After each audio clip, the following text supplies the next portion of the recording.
Este programa é livre para todos os públicos.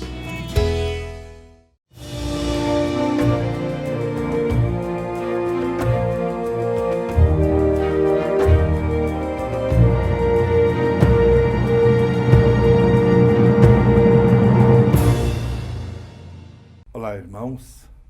Aqui nós estamos então para mais um capítulo em nosso estudo da história da Igreja.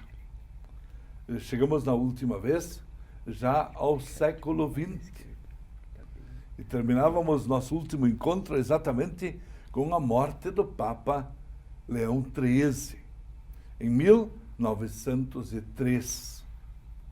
Mas quando faleceu o Papa, que tinha sido Papa durante 25 anos, os cardeais foram chamados para o conclave. Conclave é a reunião, a Assembleia dos Cardeais, a qual cabe eleger o novo pontífice. Em toda parte se falava que o candidato natural era o cardeal Rampolla. Cardeal Rampolla, que foi secretário de Estado do Papa Leão XIII, pelo menos nos últimos 10 anos.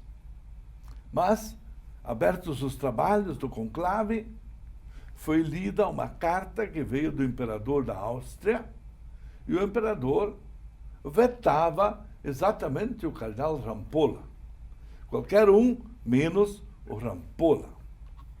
Então, caindo fora o candidato mais importante, começou-se a discutir quem deveria ser o novo Papa nestas circunstâncias agora. Um mundo novo que se abriu com a Rerum Novarum, e a situação da Itália, em que o Papa morava dentro do Vaticano, sentindo-se como que preso no Vaticano.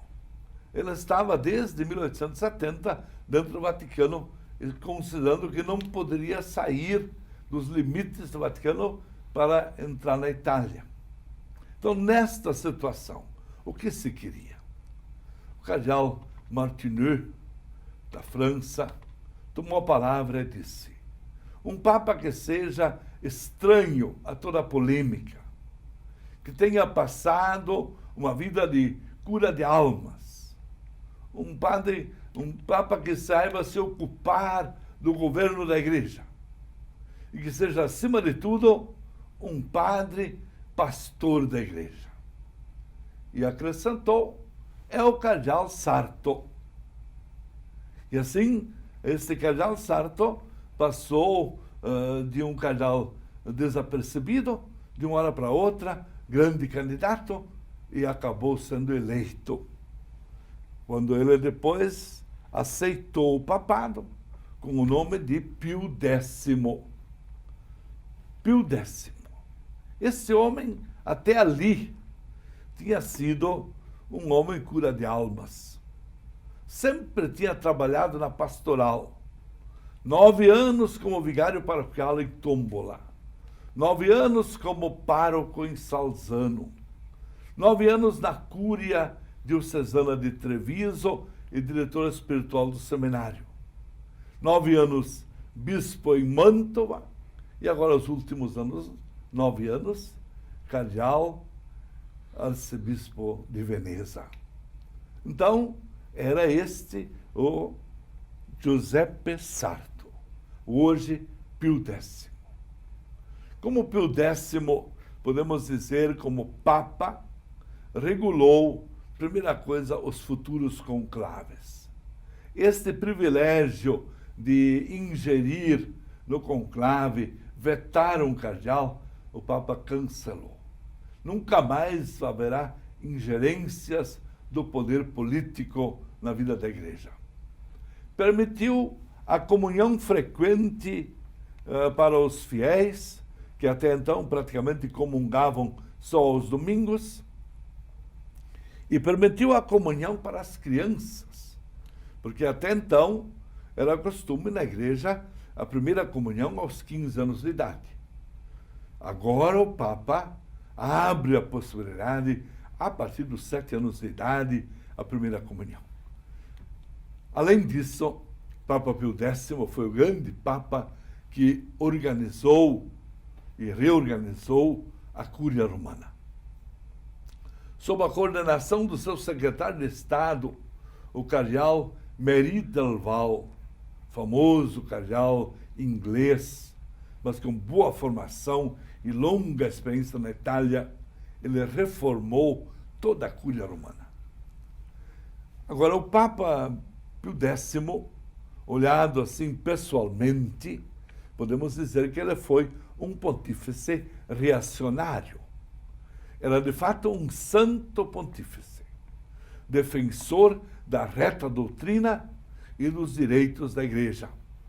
Mas também era um conservador. Realmente, Pio X tinha medo da modernidade. Colocou como lema do seu pontificado instaurare omnia in Cristo. Seria restaurar todas as coisas em Cristo. Indica um programa de restauração.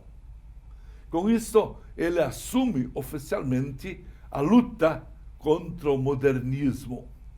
Aliás, coisas que já tinham sido feitas pelo Papa Pio IX. Pio IX, com os sílabos, tinha condenado os 80 erros graves da modernidade. Agora, esse Papa, inclusive, manda fazer o juramento contra o modernismo para todos aqueles que quisessem entrar no sacerdócio, receber as ordens maiores, antes deveriam fazer o juramento contra o modernismo. Reforçou a centralização romana. Todo o governo da Igreja deveria estar na mão de poucas pessoas. O Papa, o seu secretário de Estado e os coordenadores dos dicastérios. Com isso, ele insistiu muito na visita ad limina, de 5 em 5 anos, com relatórios detalhados, entregando assim todo o controle geral da Igreja às mãos do Papa e às congregações romanas. Portanto, tivemos uma grande centralização no período de São Pio X. A obra da renovação. Ele foi também um reformador na vida interna da Igreja, especialmente uma reforma eucarística e uma reforma litúrgica. Ele intensificou muito a vida sacramental dos fiéis. Todo cristão deveria rezar melhor e por isso devia ser muito instruído na sua religião. Como resultado, temos uma igreja toda ela agora empenhada no ensino do catecismo. Os padres dedicando grande parte do seu tempo ao catecismo. Em todas as escolas, o catecismo era o livro número 1 para todas as crianças católicas. Então ele queria que todos conhecessem bem o catecismo. E foi feita aquela síntese do catecismo em 200 perguntas e respostas, que eu ainda conheci quando eu era criança. Então, mas em toda parte se estudava o catecismo. E o católico estava bem instruído no seu catecismo.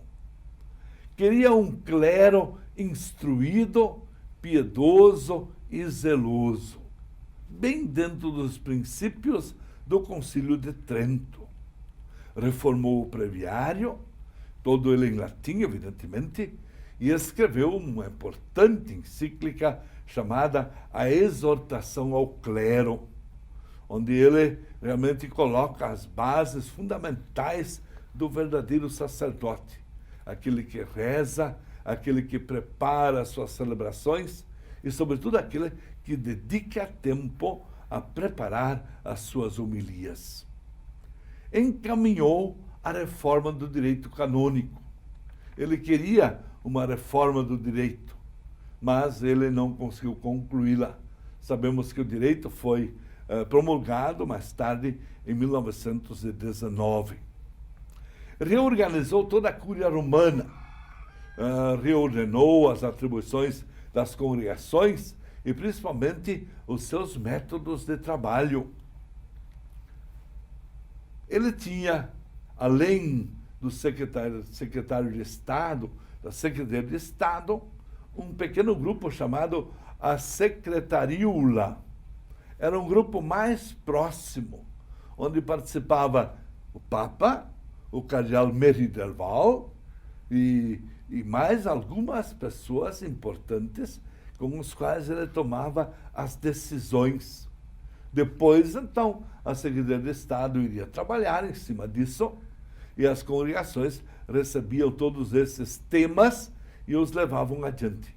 Mas a Secretariúla era como que aquele núcleo central da vida da igreja. E a igreja estava muito preocupada na época, porque a qualquer momento poderia estourar a Guerra Mundial. Fato que realmente aconteceu poucas semanas antes da morte do Papa. E o Papa várias vezes alertou, sobretudo o imperador da Áustria. O imperador da Áustria estava mais ou menos no centro de todas essas atenções da política mundial e da política europeia. O imperador até chegou a pedir ao Papa uma bênção para o momento político que estava se vivendo. O Papa disse: eu não abençoo a guerra, só a paz. Porque com a guerra pode-se perder tudo, e com a paz não se perde nada. Pois neste contexto, quando recém tinha estourado a Primeira Guerra Mundial, a 21 de agosto de 1914, veio a falecer o grande Papa Pio X. Foi realmente um grande papado, um longo papado de agora mais de 11 anos, e um Papa que deixou marca. Tanto que logo depois vai ser canonizado e é até hoje apresentado como São Pio X, Papa Santo, que começou no início do século XX e veio a falecer a 21 de agosto, dia do São Pio X. Ele faleceu em 1914, no momento que abriu a Primeira Guerra Mundial. Desejando a todos, pela intercessão de São Pio X, desça sobre todos vós a bênção de Deus Todo-Poderoso, Pai, Filho e Espírito Santo. Amém.